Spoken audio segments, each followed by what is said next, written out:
headed over to talk with Rob Timmermann. It should be interesting to talk to him. He has a lot of interesting topics to talk about, specifically about maybe doing SEO a different way or maybe doing it right. So looking forward to talking to Rob Timmermann at his offices in, I believe, downtown St. Louis. So I'm headed over to downtown St. Louis now.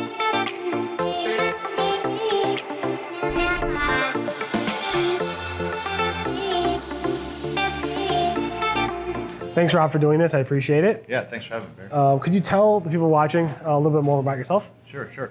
So I'm Rob Timmermann. I'm the founder and CEO of Timmermann Group, and we are a digital marketing agency based in St. Louis, Missouri.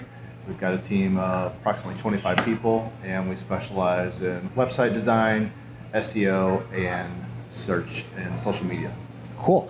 And you've been doing this, I looked up on your LinkedIn profile, since 2003. Yes. That's when you got into the web design business? Yes. Yep. Can you tell us a little bit how you got started? Sure. So I started out this business as a web design shop. I was selling at a web design agency before, just consulting, and then started getting into SEO as I needed to drive my own leads. So over a very long period of time, I figured out how to do that and just kept excelling at it, and it became my personal passion. So when did you get into the SEO thing specifically? Probably about 2006. 2006. Okay, cool. And how did you kind of progress into that? Were clients asking you, hey, I want to rank, or? No, not at all. Okay, I interesting. was just trying to drive leads. Okay. So I was doing some pay-per-click, had a little bit of success with that, and then just wanted to figure out SEO. I saw all these other sites ranking, bought a whole bunch of books on Amazon, learned a bunch of bad tactics, and then figured out some good tactics, and things started happening. It's usually the way it works, trial and error. Yeah, trial learning and from error. other people's mistakes and stuff like that. Yeah. So, cool. All right, so you've been pretty vocal about, I guess, websites that maybe shouldn't rank per se. Can you talk a little about that? Right. Because web design is one of our core services, we have a lot of clients that are coming to us and wanting a website built. Right. And a lot of times they don't want to put in the investment to have a proper website that ranks. So they'll want to use a WordPress theme or something. They'll just have a low budget. And then we have to explain that the website that they want us to build doesn't even have the opportunity to rank. Right. Because they're cutting different corners. So that's one side of it. Or just as an SEO company, we have people that bring us websites and they have no opportunity to rank because Right. they're just spun up on a theme, lots of shortcuts. There's duplicate content all over the place. There's H3s where they're supposed to be H1, just a lot of technical SEO issues. And you're saying they don't deserve to rank because they think the client that comes to you thinks they should, or they just clueless? I mean, they provide a service and product and they probably think they're the best at what they do, but maybe their website and their content's not reflecting that? Yeah, absolutely. So you can have law firms, for example, Right. because they've been around for 30 years, they think they deserve to rank.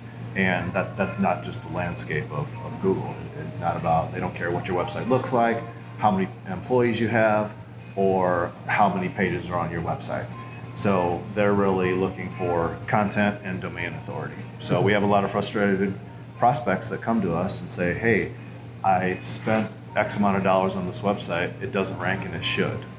So we have to be the bearer of bad news to tell them that that's not the case. So you give them bad news, either they say, no, you're wrong, I'm not gonna listen to you, or they say, okay, let's come up with a plan. So what's the plan of action for you guys? Yeah, they'll either say, you're not right, and they'll go their own way, or they will start working with us and we'll work on an SEO retainer. So if we're working on an SEO retainer, literally it's about 80 to 90% of us fixing the website to bring it back to the way that it should have been built the first time. Okay. Rather than us working on increasing their domain authority or building linkable assets. So you're saying fixing the website is more of a technical SEO thing, or is also content? Yeah, it's technical and it's content. So what percentage would you say is technical versus content, or it really depends on the client? I'd say they're probably 50-50. Okay. You know, you have a lot of sites that are just a mess with technical issues, but then you just have a lot of terrible content too.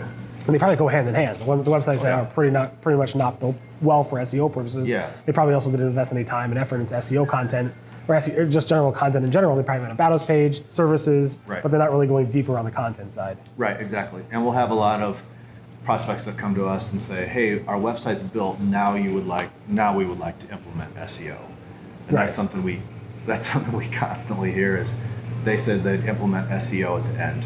Yeah, I don't get that. I get these phone calls like, all right, we're about to launch our website. Can you look at it and make sure it's SEO friendly? And I'm like, one, I personally don't do SEO. And two, it was like, you thought about it the wrong way. You got to start, building your website, thinking about how people are going to read the content, thinking about how the search engines are going to crawl through the site, and how users are going to interact with it. And most of them don't think about that. They just think about the design, right? For sure. Yeah, a lot of them, they build the site and then they want to implement SEO at the end and it just ends up being a mess. Okay, so what are your thoughts? I mean, a lot of this kind of rings a bell to me in terms of these recent Google core updates, where Google's like, all right, these sites just aren't quality in our view. A lot of things you're saying about making your content better and making sure technical SEOs perform well. I assume you've seen a nice influx of client requests and prospects coming to you because of these algorithm updates in the past, specifically these core algorithm updates, starting with the Phantom updates, but more recently around the June core update and so forth. Can you tell us what you've seen recently around that? Yeah. Since June, it's been pretty busy, especially in the healthcare medical space. I mean, I think the algorithm, it just continues to get smarter and smarter and smarter.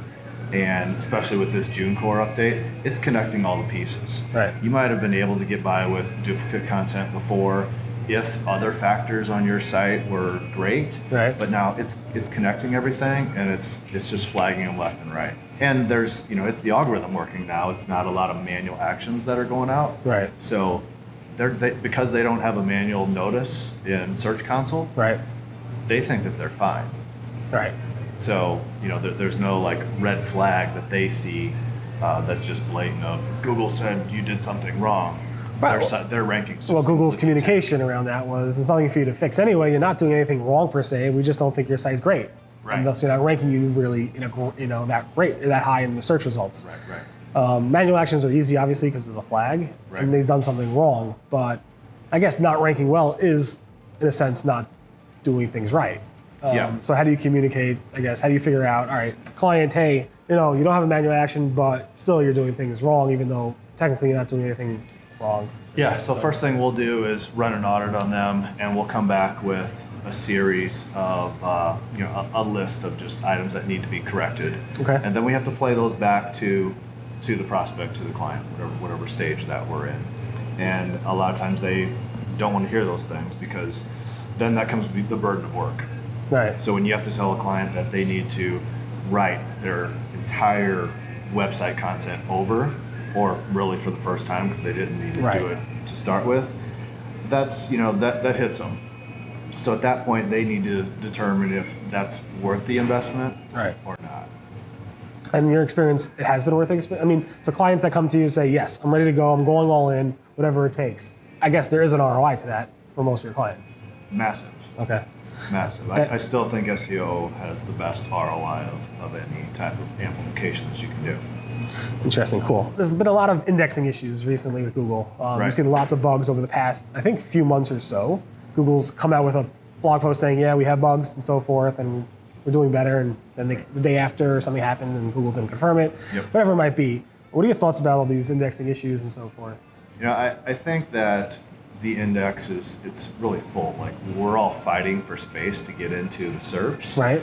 And you need a really extraordinary piece of content to rank, especially on the front page of Google. Right. So you can't just be slapping up some, copy that you wrote, in 15 minutes. It really needs to be thought through. Right. And I think all the data that we're giving to Google, because we have Google Analytics on the site, dwell time and those types of things, all that's being considered. So I think to really get in that front page, you have to have extraordinary content to slip into those top 10 search rankings.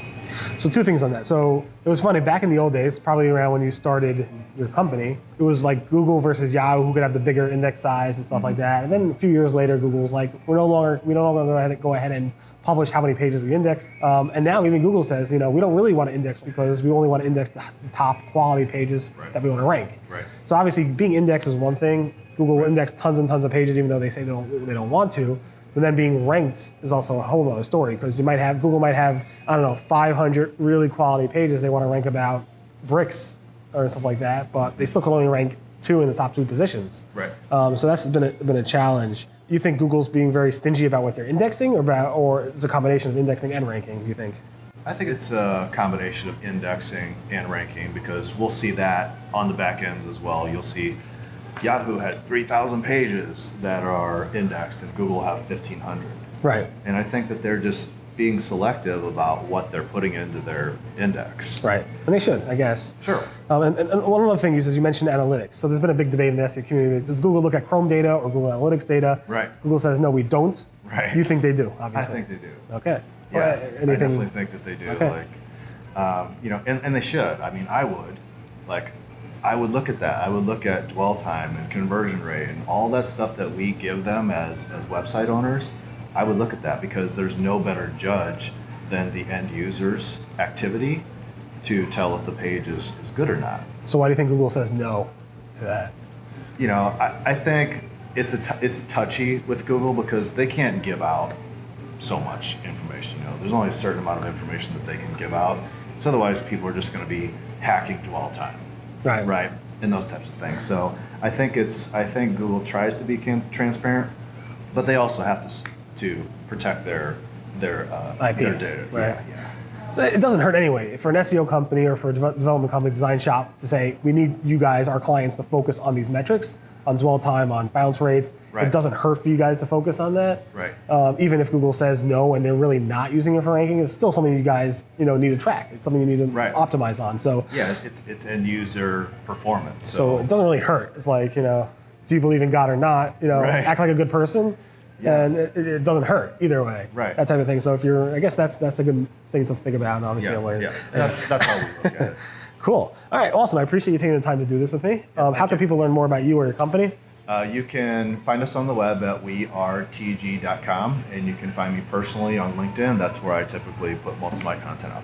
Cool. And nothing on Twitter, nothing on Facebook? Don't do Twitter. I do Instagram and Facebook if you want a little bit more personal insight. But LinkedIn's where it's at for you. LinkedIn's where it's at. Yeah. Cool. Awesome. Thank you very much. I appreciate you doing this. Thank you.